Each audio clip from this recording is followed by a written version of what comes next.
Hello et bienvenue à tous. Aujourd'hui, on va parler détachement émotionnel. Qu'est-ce que le détachement émotionnel? Quelles problématiques ça peut engendrer? Comment s'en détacher concrètement? Ça va être intéressant. Il y aura des pépites. Restez bien jusqu'au bout de la vidéo. Et pour ce fait, pour apporter des choses concrètes, des réponses concrètes et apporter beaucoup de valeur, j'ai invité Laetitia pour nous parler de ce sujet qui la passionne. Et donc, je me réjouis de partager avec elle. Laetitia, comment vas-tu? Bienvenue. Merci, je vais bien, je te remercie. Et toi? Super bien, merci. Excellent. Je suis très heureux que tu sois là. Je sais que tu auras cette possibilité de parsemer ces pépites et c'est vraiment le but de cette chaîne, d'élever les consciences sur ces approches médecine alternative. Merci d'être là, merci pour ta contribution.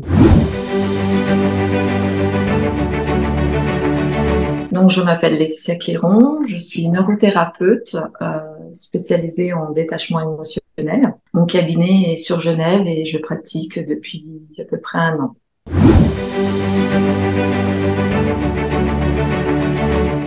Donc, le détachement émotionnel, c'est une thérapie qui permet d'accéder à la racine de nos traumatismes, la racine de nos blessures. Certaines personnes peuvent les conscientiser et d'autres pas. Et donc, en fait, cette thérapie permet d'accéder à la racine à travers différents documents en lien avec les neurosciences et puis une synchronisation des deux hémisphères qui est indolore. La synchronisation des deux hémisphères, c'est un mécanisme qui a lieu lors de notre sommeil, naturellement, et à travers des petits tapotements au niveau des genoux, je recrée en fait cette synchronisation et ça permet au cerveau d'accéder à la racine, de comprendre, de l'analyser pour enfin l'évacuer. Donc pas l'oublier, mais en tout cas l'évacuer, de faire en sorte que ça embête plus la personne de façon négative, mais que ça soit plutôt une force. Ok, donc cette transformation, à ne pas l'oublier, mais cette transformation de quelque chose de négatif, éventuellement, quelque chose de plus fort, une force. En fait, il y a différents types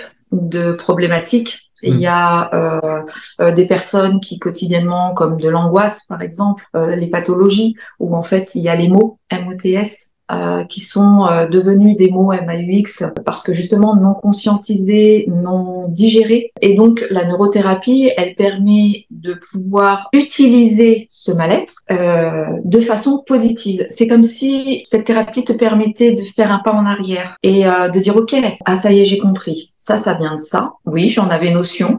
Ou non, j'en avais pas notion.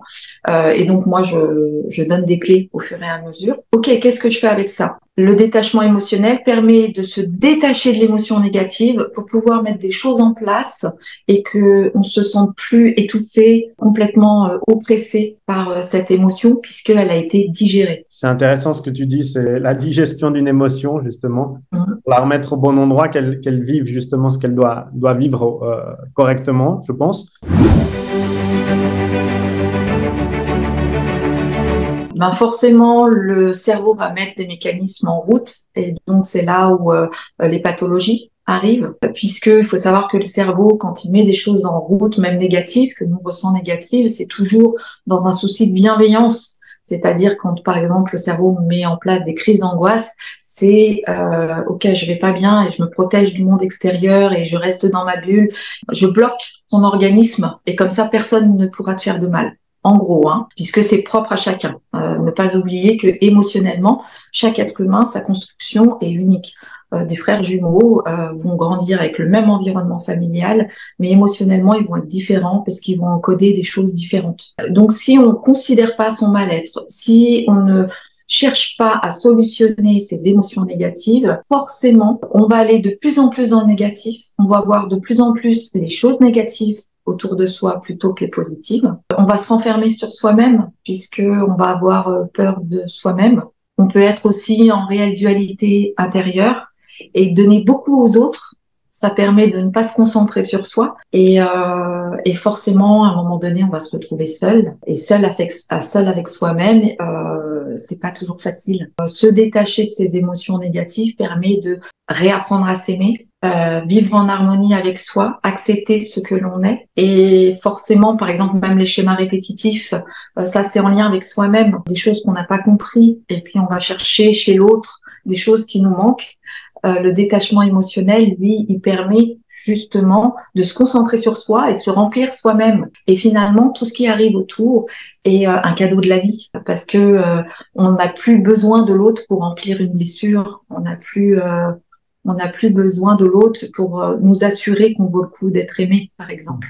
Donc le détachement permet vraiment de vivre sa vie beaucoup plus sereinement, de plus être en mode survivant, mais plutôt en mode je vis ma vie et j'arrête de survivre. Top. Donc un retour à soi. J'ai l'impression Tout à fait.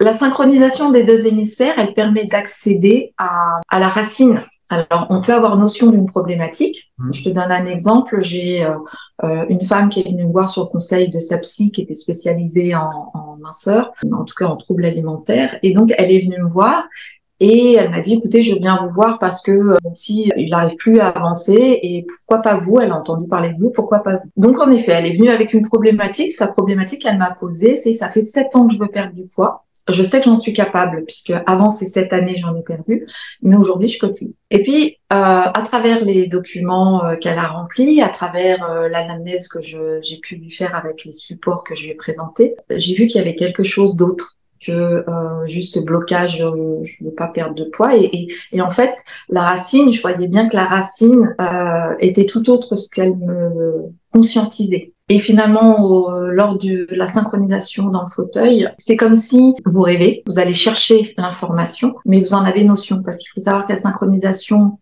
comme elle est lors du sommeil, vous en avez pas notion.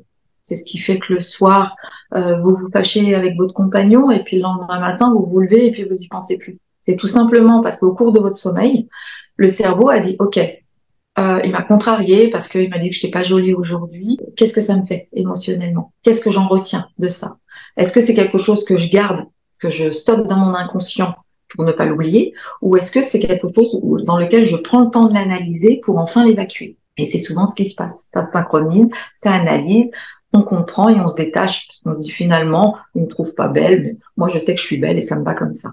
Donc cette femme, quand elle est venue dans le fauteuil, elle a synchronisé, sauf qu'elle a une notion de ce qui se passait. Elle a découvert que finalement, son blocage était en lien avec un viol qu'elle avait eu à l'âge de 8 ans, que son cerveau avait totalement occulté par instinct de survie, et qu'en fait, le fait qu'elle n'arrivait pas à perdre du poids, c'est que inconsciemment, si elle perd du poids, elle va se revoir jolie. De nouveau, elle va attirer le regard des hommes, et elle n'était pas du tout prête à ça, puisque son inconscient, lui qui est dans l'intemporel, disait attention, si t'es jolie, il va se passer la même chose que quand tu étais petite. Donc voilà. Et au terme de cette femme a fait 4 séances avec moi, elle a perdu du poids et ça se passe très bien et elle a arrêté ses troubles alimentaires. Enfin voilà, tout ça parce qu'elle a trouvé la racine de sa problématique.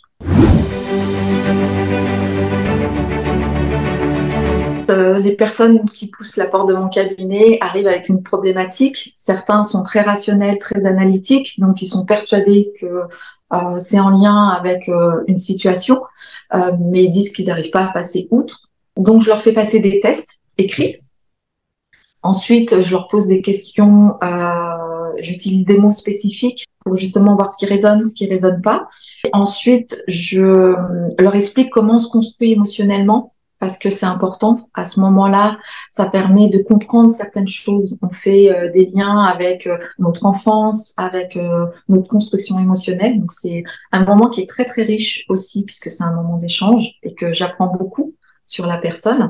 Donc, il y a ce temps de synchronisation. Ensuite, moi, j'ai mis en place un accompagnement qui est là pendant les interséances, justement, parce que il y a un petit débriefing après le fauteuil. Et puis, les personnes me disent un peu comment elles ont ressenti les choses, ce qui est ressorti, puis parfois, ça interpelle, ça peut même choquer. Donc, il y a un petit temps d'échange pour poser un peu les choses. Et je propose toujours, en fonction de ce qui est vécu dans le fauteuil, des clés en disant, voilà, vous risquez de vivre certaines choses, ou en tout cas d'avoir un regard différent sur ce qui vous entoure, ou même vous-même, si ça vous fait peur, ou si vous trouvez ça génial, et puis vous avez envie de le partager. En tout cas, il faut me donner un retour. Moi, je suis là. Je vous connais. j'ai cette construction émotionnelle de vous sous les mains. Je sais comment vous aider au mieux pour avancer et arriver à votre objectif, c'est-à-dire vous détacher de ce qui vous embête aujourd'hui. Et c'est ce qui se passe, c'est-à-dire que j'ai mes patients qui régulièrement m'envoient des messages, des audios ou des écrits et qui me disent «Oh, mais c'est vrai, il y a ça», comme une maman qui n'arrivait pas à prendre ses enfants dans les bras. Et puis, elle est venue me voir et à la deuxième séance, elle a pris sa petite fille dans les bras et elle s'en est pas rendue compte tout de suite. Elle a fait un câlin.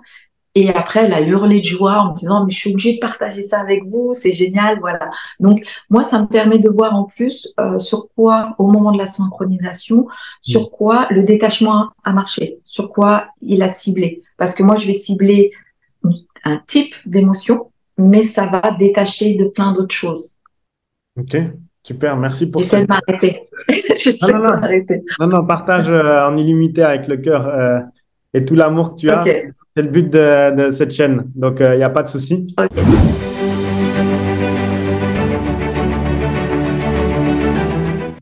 Alors déjà, j'ai envie de te dire que 98% de la population devrait faire du détachement Voilà. émotionnel parce qu'on se construit tous avec des émotions négatives et qui ont plus ou moins d'impact de pouvoir sur notre vie. Quelqu'un qui a du mal à prendre des décisions, quelqu'un qui a du mal à se positionner, quelqu'un qui prend tout pour lui, qui a la sensation de ne pas mériter cette vie-là, quelqu'un qui a l'impression de ne pas faire partie de ce monde. Souvent, ce sont des gens qui ont une sensibilité particulière et que, tu sais, j'aime leur dire que c'est comme si vous étiez un Marvel.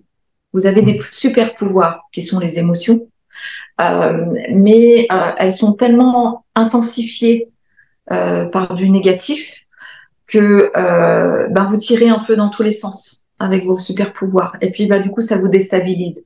Le détachement émotionnel vous permet de vous, justement, de vous détacher de ces émotions et de mieux les comprendre et donc de mieux les gérer concrètement. Dans le travail, ça va pas bien, on supporte pas la hiérarchie, on supporte pas les critiques de ses collègues.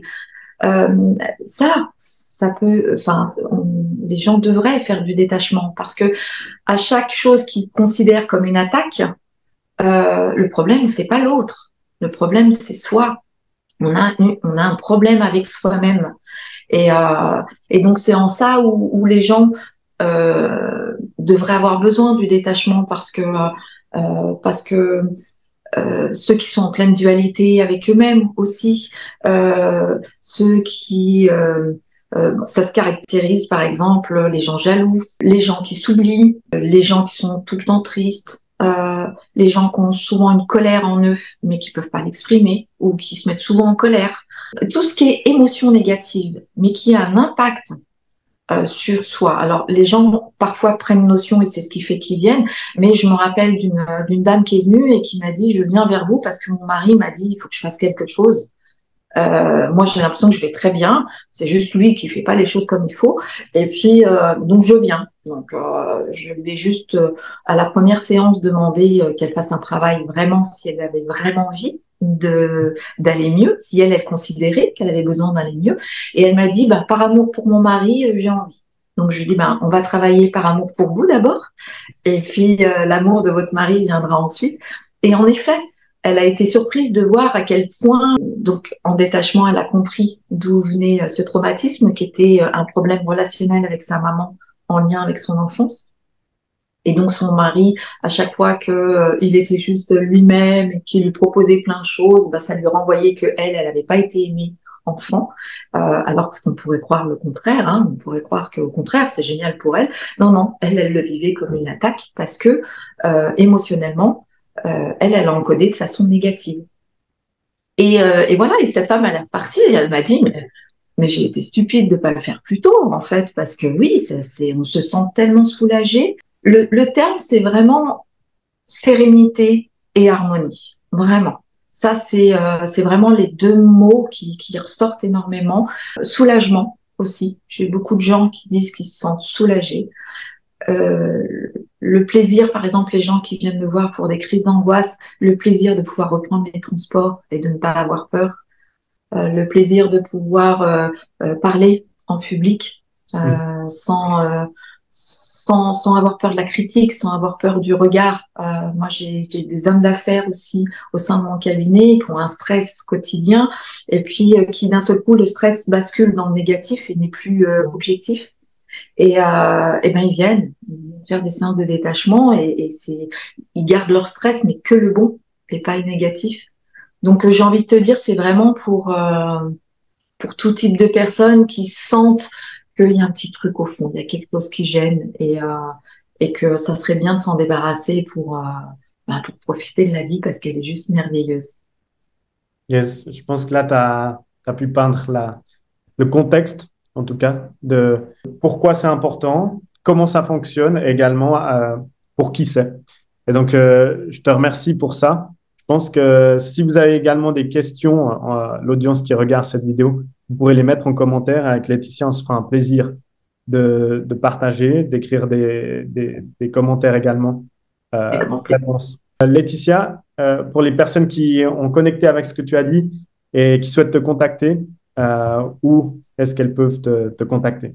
Eh ben, j'ai la chance d'avoir un joli site grâce avec ta formation. Donc, je suis joignable grâce à ce site euh, pour une prise de contact téléphonique sur lequel je peux déjà répondre dans un premier temps. Ensuite, j'ai un compte Google Pro.